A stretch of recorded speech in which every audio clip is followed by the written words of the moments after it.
Bonjour, bonsoir, bonne nuit, bienvenue sur Radio Thaïlande, euh, à la veille du débat de second tour, et donc entre les deux tours.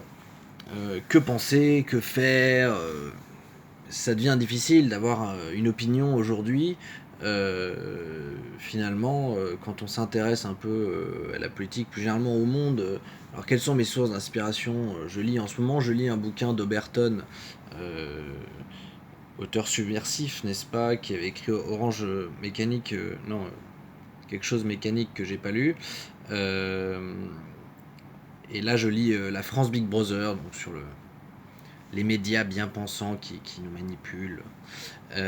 Et j'ai vu une interview de lui hier, suite à son dernier bouquin Guérilla, qui prédit une guerre civile. Et bon, il est un peu illuminé, le mec, en fait, hein. Il espère voilà, que les gens vont se rendre compte. Le problème, c'est ça. Donc j'attends son prochain livre dont il parle, où il apporterait des solutions. Parce que, effectivement, c'est le genre un petit peu d'oiseau de malheur, quoi, un peu à la Zemmour, en encore plus subtil, plus sournois.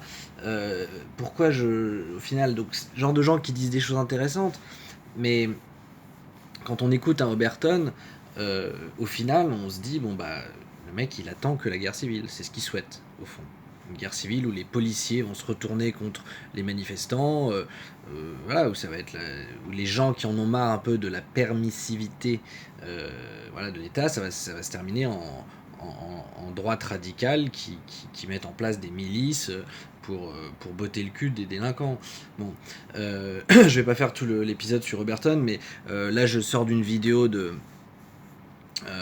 Dieudonné, mais avant je regardais les médias bien pensants aussi, hein. Je regarde les Guillaume Durand, et On n'est pas couché, des interviews, j'ai regardé une interview de, de Onfray, par une journaliste bien pensante, voilà. Donc j'essaye d'avoir un peu tous les points de vue, et puis bon, bah, c'est difficile aujourd'hui de se faire, de se dire, bon, en fait, qu'est-ce qu'il faut faire? Est-ce qu'il faut finalement être dégagiste, voilà, voter Mélenchon, voter Le Pen, tout foutre en l'air, parce que de toute façon, les riches sont des connards, les multinationales sont des connards, le monde est terrible, la mondialisation, le capitalisme, tout ça, c'est fini en France. Ou est-ce qu'on vote Macron, le candidat des banques, le candidat de la finance? Terrible, voter Macron, c'est vraiment être un gros con. Bon, j'ai voté Macron au premier tour, je voterai Macron au second tour, j'invite les gens à en faire de même, mais par raison, pas par je suis fatigué de cette campagne de second tour, on essaye de remonter les vieux démons du fascisme, de la Shoah, parce que ça marche pas. Je pense que les gens qui font campagne contre Le Pen comme ça se trompent.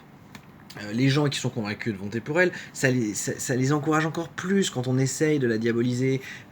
Donc, ce qu'il faut aujourd'hui, c'est plutôt proposer des solutions aux gens qui sont dans la souffrance. Et c'est vrai que Macron le fait pas trop. C'est vrai que son programme, bon, j'ai voté par lui par cohérence dans mon positionnement politique, j'ai toujours été centriste, et puis bon, qu'est-ce que je vais faire? Je vais pas voter Mélenchon ou Le Pen. Donc j'ai pas trop le choix en tant qu'individu euh, modéré, responsable, positif, euh, pragmatique. Mais il manque quand même un horizon clair de ce qu'il propose pour ce qu'il propose aux gens énervés, aux gens en colère. Parce que c'est vrai que je ne fais pas partie des gens énervés, des gens en colère. J'ai eu de la chance dans ma vie, voilà, j'ai eu de la chance de naître dans une famille plutôt aisée, si ce n'est pas riche, aisée, d'aller dans une bonne école, de faire de bonnes études. Et puis la vie a fait qu'un jour j'ai décidé de quitter la France, pas du tout parce que j'avais très envie ou parce que je trouvais que je payais trop d'impôts, pas du tout. J'étais plutôt content à Paris, mais une rencontre, voilà, je tombais amoureux d'une Thaïlandaise. L'envie d'aventure, on a le droit, hein, quand on a 27 ans, d'avoir envie d'aventure. Et puis le fait est que je suis resté, voilà, et que je suis finalement bien ici. Alors contrairement au dernier commentaire de la vidéo que j'ai faite pour essayer de critiquer un peu le programme de Mélenchon et de convaincre certains électeurs de ne pas voter pour lui, j'ai encore récolté des insultes de certains insoumis. Donc voilà, le niveau des commentaires quand je fais des vidéos sur Mélenchon est quand même scandaleux. Voilà, j'ai encore eu le droit d'insultes gratuites, comme quoi je suis un gros connard, un fasciste, un capitaliste de merde, que j'exploite des esclaves à 5 euros. Les mecs ne savent pas qui je suis. Donc ça, c'est un problème. Mais donc, ces gens sont énervés. Les électeurs de Mélenchon et de Marine Le Pen, qui représentent 40% de l'électorat, sont très énervé. Et donc j'espère que Macron va en prendre la mesure. Et je regrette que quand même, dans son discours de presque victoire du premier tour, je regrette effectivement qu'il n'y ait quand même pas eu un message pour ses électeurs. Son discours, et je sais on me l'avait dit, mais je le savais, je suis pas dupe, je suis pas con. Oui, Macron, il est vide. Mais je savais tout ça, mais j'ai quand même voté pour lui parce que je pense pas que Fillon, Fillon, il a trop déconné. Et je suis aussi sur des positions sociales, je suis quand même plutôt libéral. Enfin voilà, je suis pas conservateur, je suis pas un conservateur. Donc la ligne, je suis plus proche de la ligne Macron que de la ligne Fillon. Maintenant, Macron, c'est vrai qu'il a des faiblesses. Donc, son discours de premier tour, qu'est-ce qu'on en a retenu? Pas grand-chose, finalement. Je l'ai lu, je l'ai attendu. Moi, ici, il était 2h du matin, alors j'ai attendu, on me disait, il va parler dans 2 minutes, il va parler dans 2 minutes. Toute la soirée, il devait parler dans 2 minutes. Moi, il se faisait 3h du matin à la fin. Mais donc, qu'est-ce que j'en ai retenu? Pas grand-chose. Donc, je dois dire, effectivement, qu'à part ce qu'on retient de Macron, c'est qu'il est, effectivement, il est jeune, il est brillant, il est optimiste, il est pragmatique, il utilise beaucoup les mots justes et efficaces, voilà, il veut faire les choses de manière juste et efficace, mais ça parle pas à beaucoup de gens. Et comment il va parler à ces gens-là? Donc, moi, il y a un thème auquel je réfléchis beaucoup en ce moment. Voilà, moi, je vais pas partir dans des dérives aubertoniennes ou dieudonnesques. Enfin, Dieudonné, je sais pas trop ce qu'il fait. Alors bon, si c'est bien, c'est un anacrédit, mais je pense qu'il gagne quand même de l'argent avec ça. Je viens de découvrir ça, là, il aide les gens à récupérer de l'argent auprès des banques. En soi, ça, moi, j'ai jamais été très fan des banques. On peut être libéral, je suis économiquement libéral, sans être fan du système bancaire. Mais voilà, sans aller dans des dérives, voilà, je trouve ces Dieudonné, ces Oberton, je les trouve sournois, quoi. Je les trouve sournois. On sait pas trop ce qu'ils veulent, on sait pas trop ce qu'ils cherchent, on sait pas trop ce qu'ils font. Ils sont quand même dans des quêtes très personnelles, limite un peu illuminées. Moi, je suis pas fan. Mais donc, euh, je reviens sur Macron, il doit parler aux gens énervés, aux gens en colère. Et le sujet sur lequel je réfléchis donc aujourd'hui, c'est effectivement la responsabilité sociale et environnementale des entreprises. Bon, j'ai pas inventé le sujet, ça existe, mais on entend très peu parler en politique. Voilà, il y a des universités, je pense, où on parle de la RSE. En école de commerce, on nous parle un peu de RSE, mais c'est le genre de truc marginal dont on parle assez peu.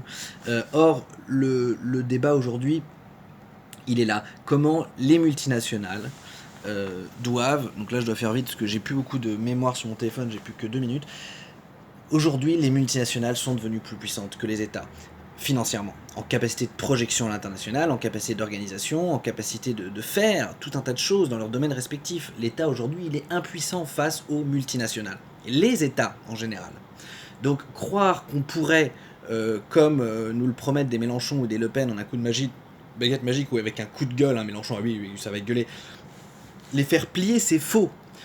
Au passage, je viens de voir aussi un reportage sur des usines chinoises en Éthiopie. Il faut aller regarder ça avant de se plaindre. Même les gens énervés, il faudrait leur montrer ça. Regardez ce que c'est que la condition des ouvriers en Éthiopie. Je dis pas que c'est sympa d'être au chômage en France, mais il y a pire, il y a bien pire. Et le problème, c'est que effectivement, ce serait un leurre de croire qu'aujourd'hui, on est capable, avec des mesures rapides et faciles, de ce qu'on va vous faire croire des Mélenchon et Le Pen, en augmentant les impôts, en allant les taxer, comme ça que vous allez avoir une vie bien meilleure. C'est beaucoup plus compliqué que ça. Donc le débat, en revanche, c'est ça que je reproche à Macron, il faut quand même en parler. Les excès aujourd'hui des multinationales, c'est un problème. Et je pense qu'on est 100% quasiment d'accord. Ah, bah non, 99. Voilà. Et c'est là qu'il y a un front à mener. Mais comment lutter contre ces excès sans être dans du discours mélenchoniste de faut balayer l'oligarchie, 100% de taxes, etc. Comment dialoguer avec les entreprises, comment mettre en place, sensibiliser les chefs des grandes entreprises, les patrons millionnaires, qu'à un moment donné, il va quand même falloir qu'ils réfléchissent à faire un peu attention à leur impact social et environnemental, sans quoi la révolution, elle gronde en France, et la France, précurseur, visionnaire, si ça gronde en France, ça pourrait peut-être gronder ailleurs plus tard. Voilà, je suis obligé de finir parce que j'ai plus de batterie, enfin plus de mémoire sur mon téléphone.